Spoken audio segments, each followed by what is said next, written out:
Hello YouTube, my name is Nero, and today we have some Call of Duty Black Ops 3 and another episode of Dear Nero, which of course is the weekly series here on my channel, where subscribers send me in fan mail and or fan questions, and I do my best to answer them. This week's episode is going to be a little bit different than previous weeks. This is episode 180, therefore this is the 180th week we've done Dear Nero. But unlike all the other 179 episodes, we're going to be taking questions for this week's episode from Twitter rather than my personal YouTube inbox, which is going to change up the format just a little bit. Mostly it's going to make it so the questions are a lot shorter.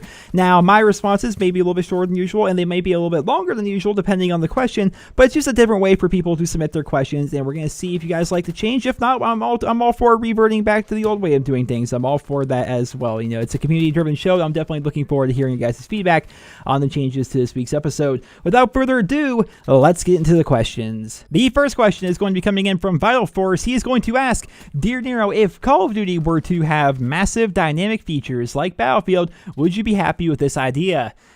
This is an interesting one. This is something that I actually see brought up a lot, is the idea of kind of like expanding upon the Call of Duty scene a little bit by making it so there's a lot more dynamic elements and features in it like we see in the Battlefield franchise. The only Call of Duty game that I've seen that actually tries to really take advantage of this was Call of Duty Ghosts, but Ghosts did it in a very poor way. Like, do you remember the map where basically if you were to throw a grenade at a pile of logs, that pile of logs would roll over?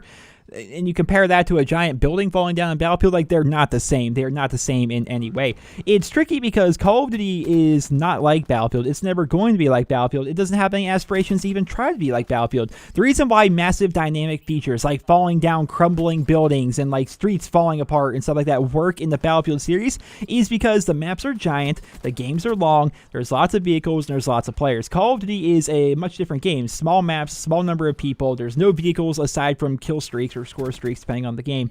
You don't see that kind of stuff happening. Now, there can be some dynamic elements in Call of Duty at little tiny parts, you know, like for example the map Launch from the original Black Ops. I think it's cool that there was a rocket ship on that map which would actually kill people if they were on the B flag, if it was going off at that particular time and they were on it. You know, that was a cool little feature, I think. You know, certain maps have some little changes here and there, but ultimately they're never going to be able to have the same massive dynamic features that Battlefield has. If you take a map like Hunted in Black Ops 3 here, what if they were to like make it so that building, like the only building on that map, well, I guess technically there's three, but the big building on Hunted, what if they were to make it so that entire building were to randomly get blown up by this, you know, plane that drives by, drops a bomb on it or something like that partway through the match, then suddenly, boom, that building's gone, or at least that building is going to be fundamentally changed. That would be interesting at first, but ultimately it wouldn't be incredibly dynamic if it happens at the 5-minute point of every single domination match. You know, it wouldn't be a dynamic feature. It would just be kind of like part of the map. Call of Duty just really doesn't work well with the idea of having massive dynamic changes happening to the map. We saw, of course, Strike Zone in Call of Duty Ghosts as well, which is another great example of them trying to change around things in that game. And just ultimately, it was a neat idea, but it's not something that I think can sustain on every single Call of Duty map. So they're going to continue to add little tiny pieces of, dare I call it, levolution in Call of Duty, but it's never going to be on the same scale as Battlefield because it just doesn't work in the same way that it works in Battlefield with how Battlefield is set up with, of course, once again, giant maps, a massive number of people, and of course, the bread and butter of the Battlefield series, in my opinion, the vehicles. The next question is going to be coming from Kai in the UK, who writes, Dear Nero, what is your favorite ERB? I like lots of them. They are very well put together. And if you guys aren't aware of what ERB is, it's Epic Rap Battles of History. I'm sure a lot of you guys have seen that channel before, but if you haven't, essentially what they do is they take two people, or multiple people, I suppose, from history, and they put them in a rap battle against each other, and it's super interesting and super creative and super funny a lot of the time. Some of my personal favorites would be Stephen King versus Edgar Allan Poe. I love that one. Stephen King just was amazing in that one. Romeo and Juliet versus Bonnie and Clyde, I think, was really great. Blackbeard versus Al Capone was really good.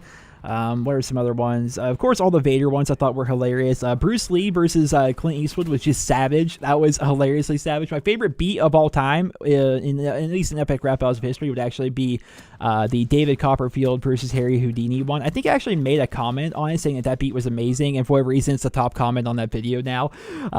Yeah, so there's actually a lot of really good ones. Like you, Kai, I agree. They are all very well put together. Obviously, there's some that I like more and some that I don't like as much. You know, it's all personal preference, but at the end of the day, they're a very good channel, and they make some very entertaining videos. The next question is going to be coming in from Roman from Nebraska. He is going to write, Dear Nero, are you taking the Panthers or the Broncos in Super Bowl 50?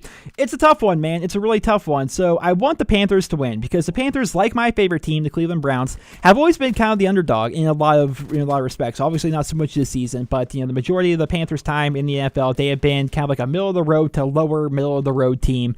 With, of course, back in 2003, 2004-ish, they made it to the Super Bowl and lost to the Patriots. But they've always been kind of like a middle-of-the-road team. They've never been a great team by any stretch of the imagination. So I would love for them to be able to win because, in my opinion, even though they had a great record and a great run this year, I still think of them as an underdog-style team. At the same time, the Broncos, I don't care too much for the Broncos or the people on the Broncos, but Peyton Manning is there. And I think it'd be cool if Peyton Manning were to be able to win Super Bowl 50 because I think if he were to win, he would probably retire and go out on top as one of, if not the greatest quarterback of all time. You can make the argument about Tom Brady versus Peyton Manning, which I think I lean more towards Tom Brady, to be honest. But Peyton Manning is definitely one of the best quarterbacks of all time. And if he could win Super Bowl 50, which is a nice round number, and end up winning it and maybe even become the MVP of it or something, and then retire in the same respect that John Elway did, another Broncos legend, I think that would be great. So I'm really torn. I kind of want the Panthers to win, but at the same time, I want Peyton Manning to win as well. So I'm not particularly rooting for one person over the other or one team over the other. I guess I really kind of want both of them to win, but there can only be one, and it's definitely going to be one heck of a Super Bowl. Next question is going to be coming in from Freshly Squeezed. He writes, Dear Nero, if you could remove one horrible event from history, what would it be? Now, this is actually a very tough one because the idea of the butterfly effect is always there, right? If you change one little tiny thing about history, it's going to have this trickle effect that's going to go on throughout history and it's going to change the world as we know it. But obviously, if I wanted to change a thing about history, I would want to change something that would benefit the most people. And I think it would benefit a lot of people if World War II never happened. But at the same time, it might not. So if World War II were to never happen, and I've talked many times, I am fascinated by World War II. Some people think it's odd that I say I like World War II. I don't like it. I don't like that millions upon millions upon millions of people died. I'm just fascinated by it because it's one of the biggest events in human history, right? And it's actually relatively recent as compared to a lot of the other stuff. And so I'm infinitely interested by World War II and the events that happened there. But at the same time, if I could just stop all that from ever happening, all the people dying, all the families being broken up, all the war, all the terror, all that stuff, if I could stop that from happening, that would be great. But again, the idea of the trickle effect, not the triple effect, but the trickle effect.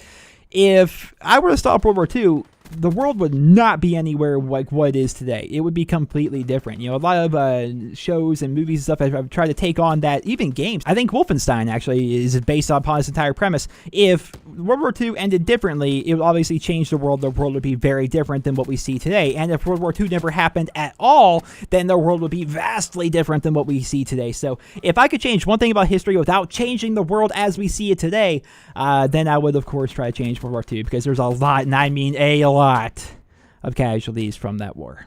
The next question is going to be coming in from Ari, who is going to write, Dear Nero, what are you expecting to see in future DLC towards supply drops?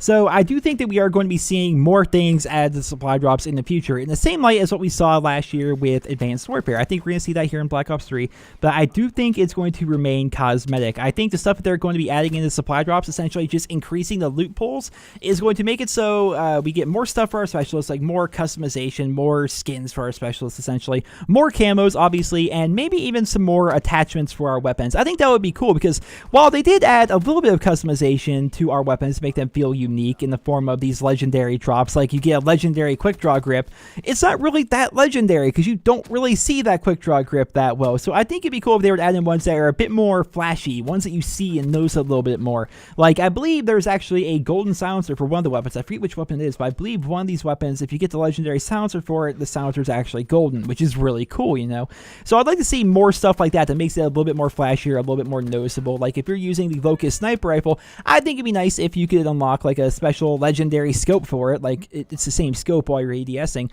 but on the outside, make it look a little bit different. Make it be a different looking scope as compared to the rest of the scopes. Stuff like that. I think it'd be cool if we were to get more attachments that make our weapons feel even more unique. Because right now, occasionally having a different looking foregrip just really isn't doing it for me. It was a great idea in principle, but just in practice, like there's just not enough change to it for it to be, incredibly noticeable. But going back to your question, I do feel as though they are going to add in more loot to supply drops over time, but it's going to be all cosmetic. I'm sticking to my guns. I still feel as though Treyarch is not going to be adding in weapons or weapon variants or, anything like that into their supply drops. I think it's going to remain 100% cosmetic, and I think, honestly, that's the best way for them to go. The next question is going to be coming in from 2K13 Alexander, who's going to write, Dear Nero, how long do you think the Madden quarterback mode will last? And he, of course, is referencing my Madden series over on my Let's Play channel, which is 55 episodes in or so. Like, typically, we just take a game and we break that up into one episode. So every episode's like 30, 40 minutes long or so, and typically you'll have one full match in there. And it's a really fun series. We're partway through Season 3.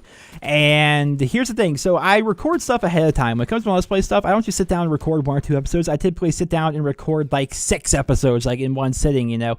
So I'm actually already done with Season 3. Although we're not done posting Season 3 yet, I'm already done recording all of Season 3. Like, I know how it ends. You guys don't know how it ends. I know how it ends. And I find it incredibly awesome that I know what's going to happen. You guys don't. I think that's fun.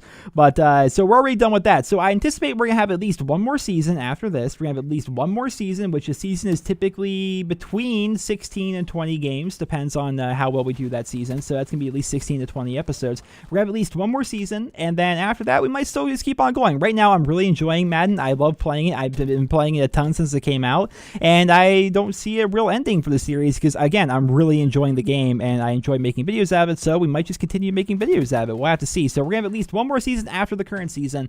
And then we're going to have to make another decision as to whether or not I would like to keep on going. We'll have to see, guys. We'll have to see. But right now, once again, there's really no end in sight for the Madden series. I'm really enjoying it. The next and final question for this episode of Dear Nero is going to be coming from Ethan Anderson, who's going to ask, Dear Nero, what do you want to see in Black Ops 3's next patch as far as buffs and nerfs go? And what are some good camo ideas for the black market?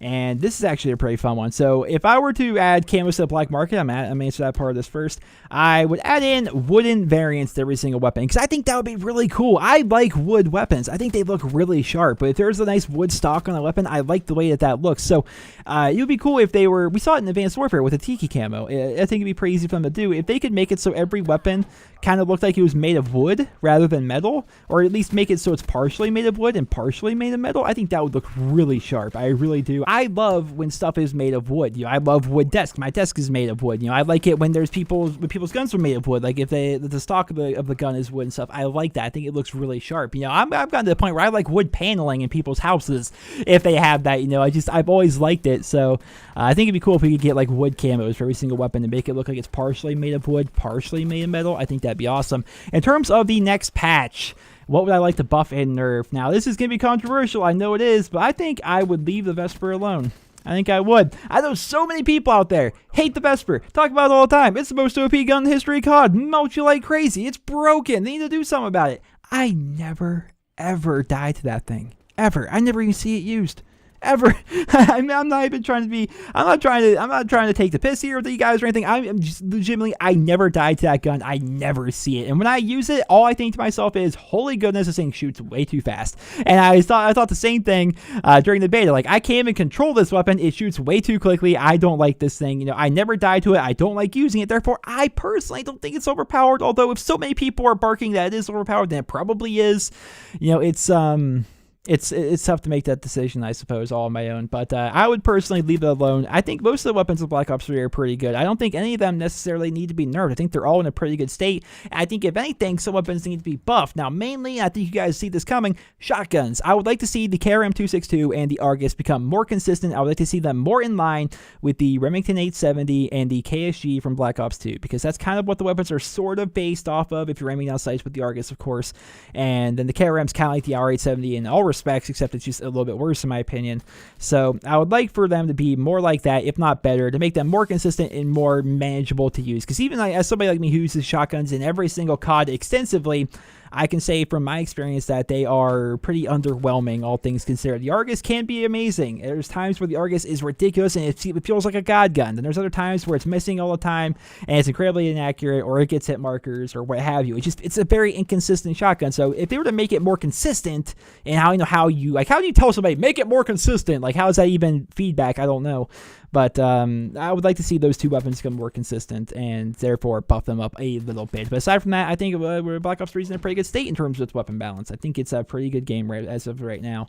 And there's not too much I would like to change about it. Well, ladies and gentlemen, that is going to conclude this week's episode of Dear Nero. I hope you guys all enjoyed it. Drop me a rating wherever you guys feel he deserves. I think this was a pretty good episode. I like the new format. We obviously shaped it up a little bit this week. A different style of submitting your questions, which doesn't ultimately change the format of the show too much, but it's a little bit different. And I'd like to smaller questions, right? I like the questions that are a lot smaller, a lot more concise, rather than like super long run-on sentences or sometimes paragraph after paragraph, which sometimes those are good questions, but a lot of the time, you know, it's nice to see these nice little short ones where I can either give a really quick answer or a very long answer depending on the question. Like, I just think this is a pretty nice format, so I think we're going to try it out for one more week after this. So if you guys like to submit your questions for the next episode of Dear Nero, you're going to be doing it by, once again, using the hashtag Dear Nero on Twitter, and then I will be able to see your question on Twitter, and I will maybe feature it here on the show. We're going to do that for at least one more week, and let me know in the comments what you guys think about the format change this week. I'll definitely be interested to see your guys' feedback on that, because at the end of the day, this is a community-driven show. The questions are submitted by you guys, so it definitely comes down to what you guys would like to see in terms of format of Dear Nero. Well, ladies and gentlemen, I hope you guys will enjoy this episode. Drop me a rating, and I hope you guys all have a wonderful day.